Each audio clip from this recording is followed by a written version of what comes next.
a video on something I want to have a faff around with. So I made some fake coffee from toasted bread. So you just get bread, cube it, roast it in the oven until it goes like a dark brown, and then pour some boiling water over it, allow it to infuse and cool, and then squeeze the juice out, and you're left with like a brown liquid which has got a similar flavour profile to coffee. Kind of heat it up and put a bit of sugar in and some milk, and you drink it warm. It's kind of quite nice, but it's similar kind of flavour profile to coffee. Similar. Now, what I discovered was that if you put a bit of salt in, it tastes like a brown stock, so like a brown meat stock. So the type of stock where you roast bones, and then slowly simmer them in water, and it creates like what in the catering industry known as a brown stock. Similar type of flavour profile. So I was kind of thinking, could we actually take a simple vegetable stock and then add that to the browned bread and do the same process as making the coffee, kind of let it infuse, let it cool down, strain it, and then kind of season it with a bit of salt. And would it have taken on the flavour of the vegetables as well? So it would taste even closer to a brown stock, like a meat, like a beef or a chicken type of stock. Maybe not chicken, maybe not a brown chicken stock. Yeah, maybe a brown chicken stock. Maybe. So we're going to have a go.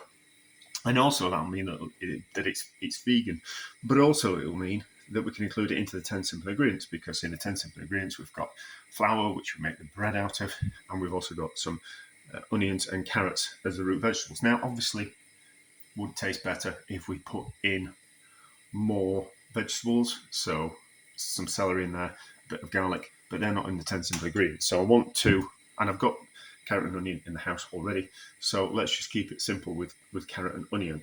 Of course, it will be better with more vegetables and make a proper vegetable stock, but that's not what we're doing here. We're just having a bit of a play around. So I have simmered carrots and onion in some water. It tastes a little bit vegetably,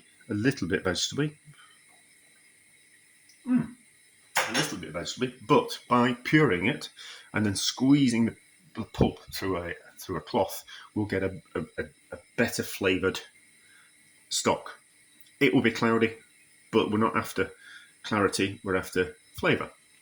So easy, just immersion. Yeah, immersion. Yeah, because it's in, isn't it? Immersion blender. Immersion hand blender. No, because immersion hand. Not mean your immersion. Would that mean that you'd immersed it in your hand instead of in the stock? But anyway.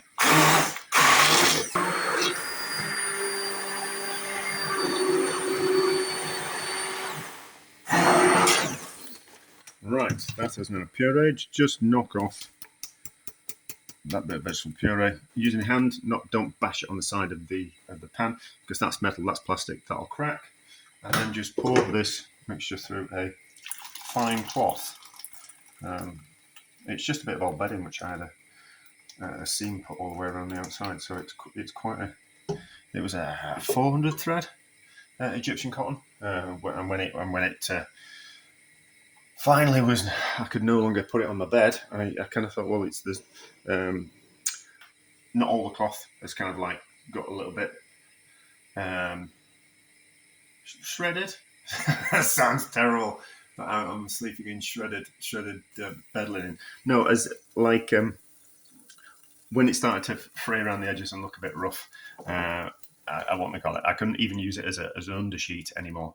So I kind of cut the good bits out of it, and then had someone put a seam around it, just because it's useful to have cloths that are kind of quite thin, that are kind of quite fine to strain things through. And also, we don't like waste, do we? No.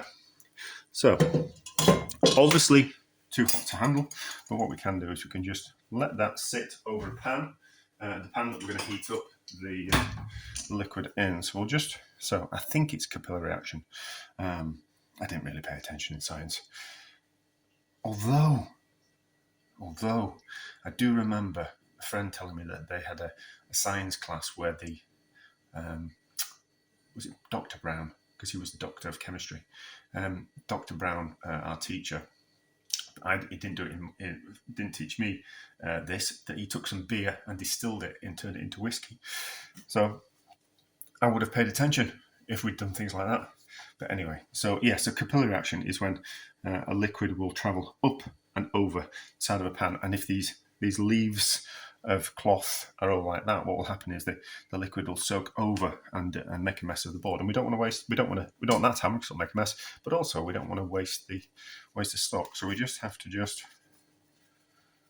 group that up there, and then put a clip in here. And also the tension, the little bit of tension we create in the cloth will just help it squeeze through. So do that. Let it go cold.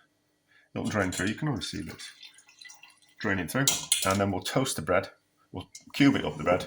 Simple cube, like nothing. It doesn't have to be too fancy. So this is just some cheap bread from the supermarket that was in the reduced section. So there's no point buying expensive bread. Although really, for the 10 simple ingredients, I should be making my own bread. But we're only playing around. Let's not be. I'm ridiculous enough with how I do things. I don't need to be baking bread to destroy it when I'd much rather eat it, and I'd much rather chop up this bought bread. So cube it up like that, roast it in the oven, 185, 180, something like that, until it's nice and toasted. So I have squeezed all the juice out of this pulp from the stock. So there's not much liquid left on that. That can go on the compost. And then that's the liquid we've got under, that's the west side. That's the liquid we've got underneath. Bit cloudy, but it's flavour that we're after. We're not after clarity. And then, so this bread is now toasted, and it wants to go in there. I don't want to put all of it in. I want to add half, I think, and then we're going to see how much it wants to absorb. I don't want to lose all the liquid in all the bread type of thing, so we might just put half in to start off with, and then kind of see where we are. And the more bread we add, the more difficult it is going to be to extract the juice from it. So I think we'll start off there. We can always have a little bit more in half an hour or so. I've got the hiccups. I'm eating my dinner too quickly. Not to worry. So we'll let that soak in there, and we'll see what it's like in an hour or so. That'll take all that bread and the dust as well. Get all that in there. Cover it. We'll leave it overnight. We'll have a look at it tomorrow. I may have put too much bread in that. It might be a problem extracting the juice out of it. But anyway, let's puree it.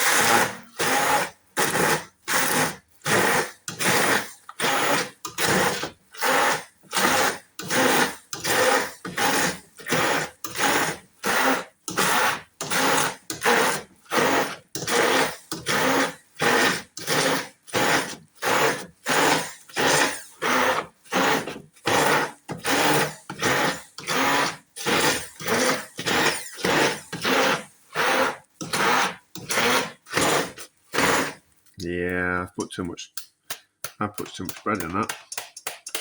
Let's go, but let's buy some more carrots tomorrow, and get some more onions and make some more vegetable stock, and then we'll add more liquid to it. Can we taste anything? That's going to be a pain to get all that liquid out. How does it taste so far?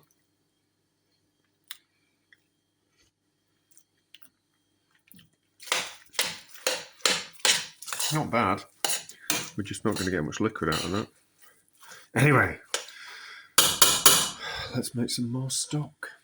Right, so I have made a kilo's worth of carrots and a kilo's worth of onions to make some more stock. There's about 2 litres. Yeah, it's about 2 litres there, maybe a litre and 3/4. I've heated it, and let's just put that over there. And let's use it all. Let's use it all. And then we'll just let that steep. And we'll give it a taste. Well, we'll give it a taste, and then we'll give it a puree, and then we'll pass it through a sieve, then pass it through a cloth, and heat it up, add a bit of salt, and see what we think see what it tastes like. I've just run the hand blender through that, just so we can extract the juice a little bit easier, and then I'm gonna put it through this sieve, and then I'm going to collect it in another sieve below that's got a cloth in. Then hopefully that'll save me a bit of work. We can just allow it to pass through relatively easily. A bit arduous, but we'll get there, and we can just let it sit, and it won't. I don't have to squeeze it through or anything like that. We can just let it pass through under its own gravity. Oh no, it hasn't got gravity, has it? Under its own weight, it'll just. It is gravity. You know, like the water will want to fall through the sieve and in the sieve below. And then, that's no good, is it? We need to make sure more liquid's gone through before we rest that on top of that.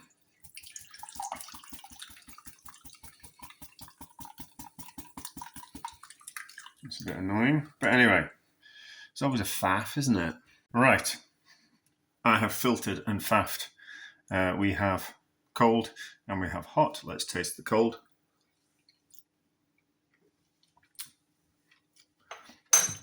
Vegetable-ish. You can taste the bread. It tastes more of the bread than it does the vegetables. So how does it taste when it's hot? And how does it taste when it's seasoned? Tastes better hot. How does it taste with a bit of salt in? Put a little bit too much salt, but not to worry.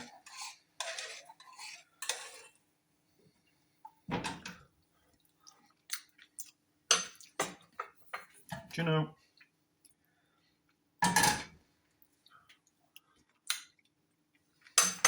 If I get a bit more salty.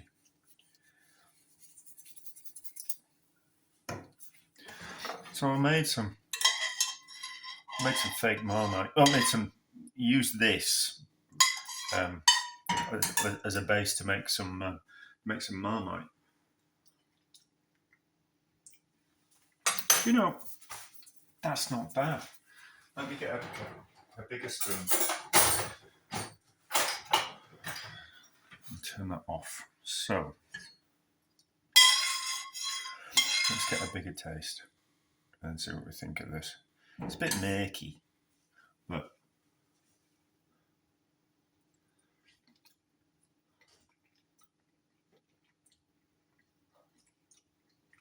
do you know it's not bad?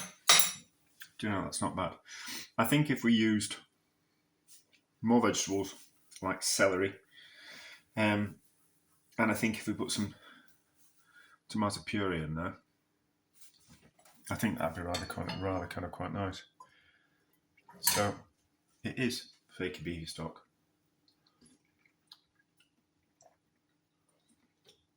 Like you wouldn't know that was made out of bread and just 2 simple vegetables. That's rather kind of quite nice. I will. This is probably going to be something I'll revisit again. But that's not a million miles away from a beef consommé. Not a million miles away. It's not.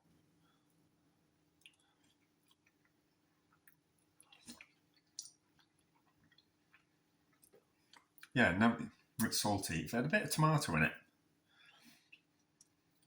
you could make a French onion soup out of that. And put in a bit of tomato puree, and you'd think it tastes like a beef tea. I don't know why. I don't know why. That's rather that's rather quite nice. Is that? That's surprising. That is surprising. So it's going to go under the 10 simple ingredients because we used things that are within the 10 simple ingredients, and it's not with a bit of a few more umami flavors in there, like some tomato and some celery. You'd think that was like a beef stock. Surprisingly. So, a bit of a faff and a bit of a long video, but